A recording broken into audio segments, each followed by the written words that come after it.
Assalamualaikum warahmatullahi wabarakatuh, teman-teman semuanya. Apa kabar? Ketemu lagi di sini dengan saya Hendra dan suasananya berbeda dari sebelumnya ya. Kebetulan alhamdulillah saya sekarang sedang ada di Makkah Al Mukarramah dalam rangka menunaikan ibadah haji, dan alhamdulillah rukun wajib dan rukun sunnahnya haji sudah selesai, dan sekarang ini sedang menunggu waktu untuk berangkat ke Madinah mungkin dalam beberapa hari yang akan datang.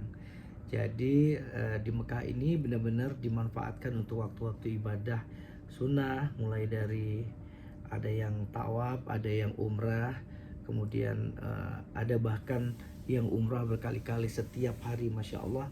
Ada yang membadalkan umrah juga untuk ayahnya, untuk ibunya, saudara-saudaranya, dan masya Allah mereka semua semangat-semangat luar biasa gitu. Nah, teman-teman ada yang bertanya sama saya, kapan nih mendaftar hajinya? Apa benar mendaftar haji itu menunggu waktu 30 tahun, 40 tahun? Bahkan ketika kami dilepaskan waktu itu keberangkatannya di 19 Juni kalau saya nggak salah di asrama haji Banda Aceh ya. Kebetulan saya di kloter 12, kloter terakhir. Itu sempat disebutkan juga bahwa sekarang pendaftaran haji itu masa tunggunya itu 30 tahun. Tapi sekarang saya mau cerita sedikit teman-teman. Barangkali benar ya secara jadwal 30 tahun atau ada di beberapa tempat yang 40 tahun. Tapi percayalah kalau niat kita sudah baik, bersungguh-sungguh, banyak berdoa, biasanya keajaiban mukjizat Allah itu terjadi dimanapun gitu. Contohnya seperti ini, kebetulan ketika saya mendapat panggilan di Ramadan tahun lalu, beberapa bulan yang lalu itu saya mendapat kabar bahwa saya itu menjadi cadangan nomor 1 atau nomor 2 ya. Dan insya Allah ketika banyak yang berhalangan, namanya akan naik dan akan berangkat gitu. Kemudian saya melunasi, tidak lama kemudian tadi tuh niatnya pengen bisa narik istri, tapi ternyata ada peraturan baru pemerintah, tidak ada pendamping ya, nggak bisa membawa pendamping gitu, karena masih banyak lansia juga yang antri karena ada kemarin COVID-19 dan banyak hal lah gitu. Akhirnya banyak yang berangkat mandiri, misalnya suami tanpa istrinya berangkat atau istri tanpa suaminya, atau ada nenek-nenek, kakek-kakek yang sudah tua tuh berangkat tanpa ada cucu atau pendamping gitu. Nah, ketika saya disampaikan berangkat itu, saya ditawarkan ketika istri tidak bisa, apakah saya akan menunda lagi gitu ya berangkat. Nah pada saat itu saya nggak berani menjawab menunda teman-teman semuanya, ataupun membatalkan, tidak berani sama sekali. Kenapa? Karena saya sesungguhnya udah pernah daftar haji di tahun 2004, dan pada saat itu Allah sedang mencoba juga dengan ada peristiwa tsunami yang maha dahsyat yang meluluhlantakan Aceh dan Sumatera Utara dan sebagian daerah-daerah sekitarnya, dan pada saat itu juga istri saya dalam keadaan hamil anak pertama gitu. Jadi singkat cerita kita batal nggak berangkat haji gitu. Akhirnya setelah proses itu kehidupan ekonomi juga sedang mulai dibangun lagi gitu, banyak hal yang harus kita benahin. Akhirnya kita baru benar-benar mendaftar kembali di tahun 2011 kalau saya tidak salah ya, insya Allah. Nah berarti kalau 2011, 12, 13, 14, 15, 16, 17, 18, 19, 20, 21, 22, 23. Jadi 12 tahun ya, nyaris 12 tahun setengah, hampir 13 tahun waktu menunggunya. Jadi ketika disampaikan apakah saya harus menunda lagi, pada saat itu saya bilang kepada panitianya, saya insya Allah tidak menunda, tetapi mungkin nama saya mohon untuk ditempatkan di kloter terakhir gitu. Saya nggak tahu kloter terakhir itu kloter berapa ya pada saat itu dalam pemikiran saya. Nah kemudian akhirnya berdoalah yang banyak gitu, banyak hal. Saya mencoba mengubah ketertiban saya beribadah, kemudian berdoa, banyak hal lah. Tujuannya saya ingin benar-benar ingin bisa menunaikan ibadah haji. Pertama, meskipun sudah umrah di tahun 2018 insya Allah, tetapi ada yang perasaan yang berbeda ya, ingin beribadah haji itu berbeda, dan itu merupakan cita-cita saya berangkat bersama istri saya pada saat itu gitu. Nah ketika itu akhirnya sudahlah mulai berangkat ya, kloter 1 mulai berangkat, kloter 2 mulai berangkat, kloter 3. Saya selalu pantau, bahkan saya selalu menghubungi panitia. Ini udah kloter berapa Ibu, Bapak gitu. Mudah-mudahan lancar dan berharap semoga ada keajaiban yang Allah berikan pada kami. Gitu selalu dalam doa saya di WhatsApp kepada mereka. Satu kali saya pernah membaca sebuah artikel di inilah.com tentang seorang kakek yang menunaikan ibadah haji di tahun 2023 yang kebingungan dan merasa ingin ketika di pesawat terbang itu teringat ayamnya gitu, kalau nggak salah gitu ya, kalau saya nggak salah, dan pengen ngasih makan ayamnya gitu. Nah di situ terus banyaklah komentar netizen seperti itu, terus saya pun ikut berkomentar. Komentarnya baik, saya bilang Masya Allah, mudah-mudahan kakek ini diberikan pertolongan oleh Allah, dan barangkali pemerintah bisa meninjau kembali kategori atau unsur pendamping haji, misalnya pendamping lansia dan lain-lain. Semoga tidak akan terjadi lagi seperti itu, gitu komentar saya gitu. Nah kemudian pada di Ramadannya, ketika sudah mulai orang-orang melengkapi semua persyaratan dan lain-lain ya, tinggal berangkat ya. Terus di suatu malam di malam Jumat, 2 hari sebelum keberangkatan tuh saya mendapat telepon dari Kementerian Agama di Kota Banda Aceh bahwa kemungkinan besar istri saya akan diberangkatkan juga gitu. Kenapa? Karena ternyata banyak jamaah yang menunda, banyak jamaah juga yang nggak bisa melunasi gitu. Tapi sepertinya kategori tidak bisa melunasi itu sedikit ya. Yang paling banyak adalah menunda, belum siap dan lain-lain seperti itu. Sehingga qadarullah, Allahu Akbar, sampailah kepada nama urutan di istri saya gitu. Akhirnya kami berangkat, bersiap dengan waktu yang tidak lama, hanya 1 hari gitu, dan akhirnya berangkat gitu dengan persiapan yang apa adanya, tapi Masya Allah dengan niat yang luar biasa seperti itu. Satu yang mau saya sampaikan teman-teman, ketika di asrama haji kami juga karena waktunya mendadak ya, sehingga kami hanya membawa koper dengan seadanya dan mengganti, maksudnya memindahkan ke koper lain itu di asrama haji. Alhamdulillah persiapannya luar biasa, dan kita berangkat tepat di tanggal 19 kalau saya nggak salah, di Juni itu, di tengah malam, di jam 4 pagi atau jam 3 pagi gitu. Dan itu dengan udah ngantuk-ngantuk segala macam gitu. Tapi sebelumnya saya alhamdulillah lancar mempersiapkan untuk memberitahu kepada anak-anak bahwa saya dan istri akan berangkat haji gitu, memberitahu kepada saudara-saudara gitu. Dari semuanya pada terharu ya, nggak menyangka bahwa kami mendapat panggilan haji gitu ya, bersama istri berdua. Kenapa? Karena bersama istri itu penting menurut saya ya, ibadah yang kita lakukan bersama-sama, kita membangun sesuatu sama-sama, dan akhirnya mendapat kesempatan sama-sama itu Masya Allah luar biasa.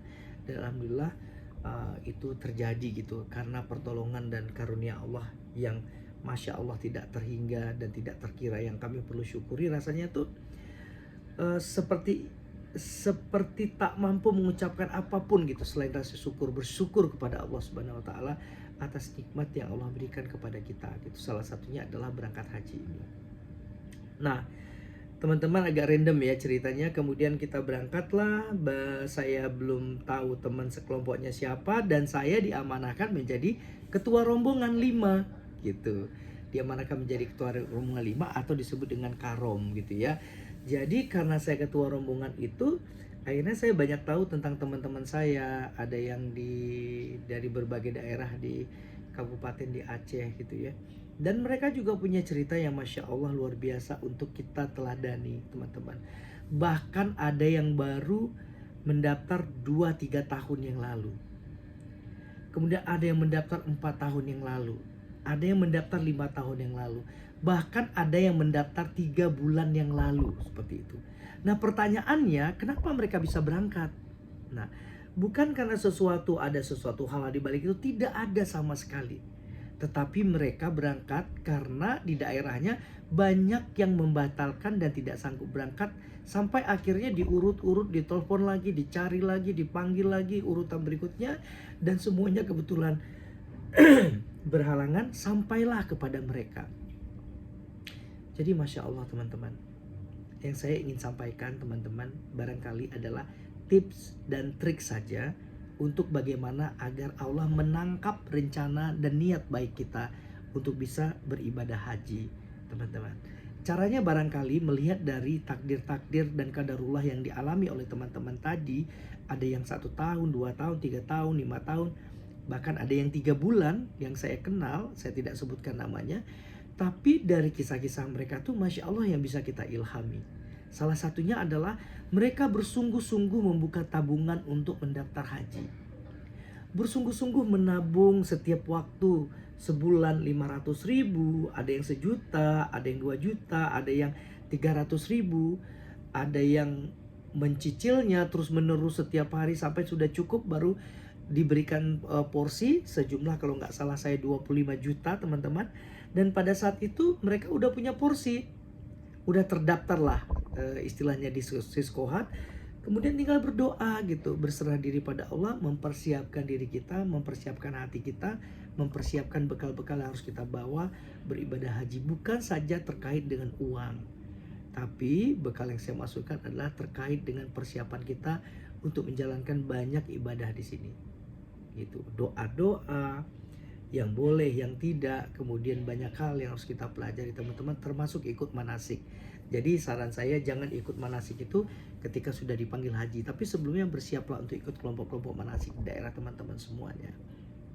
Nah, kemudian kembali lagi cerita teman-teman tadi, setelah begitu mereka sudah nabung dapat porsi, udah oke, udah tenang ya. Artinya secara kewajiban sudah gugur kewajibannya mendaftarkan dirinya haji. Allah pun sudah tahu bahwa mereka sudah mendaftarkan haji dan Allah sudah melihat kesungguh-sungguhannya. Dan kejadian di tahun 2023 ini banyak orang yang menunda ternyata. Banyak orang yang menolak katanya, dari ceritanya banyak yang belum siap, banyak yang minta tahun depan dan lain-lain. Tapi teman-teman yang berangkat sekarang rata-rata ketika ditanya ini ada beberapa yang tidak berangkat, apakah Anda bersedia? Udah sampai ke nomornya langsung mengucapkan insya Allah saya bersedia. Dan ketika ucapan itu diucapkan mereka, Allah membantu semua perjalanan ini baik dan lancar teman-teman. Jadi meskipun kita sering mendengar bahwa ibadah haji itu ngantrinya sampai 20 tahun, 10 tahun, 30 tahun, tapi percayalah teman-teman, Allah punya rencana sendiri terhadap kita. Jadi jangan pernah sia-siakan itu gitu. Jangan pernah sia-siakan. Dan ketika orang mungkin berpikir menunda bisa besok, bisa tahun depan, kita nggak tahu umur. Oke lah mungkin kita panjang umur, tapi kita nggak tahu sehat. Oke lah kita sehat juga, tapi kita nggak tahu kepadatan aktivitas kita tambah padat atau tidak. Gitu. Ketika kebaikan menghampiri kita, maka sambutlah kebaikan itu dengan baik, dengan bersenang-senang, dengan bersungguh-sungguh, dengan mengucapkan alhamdulillahirabbil alamin.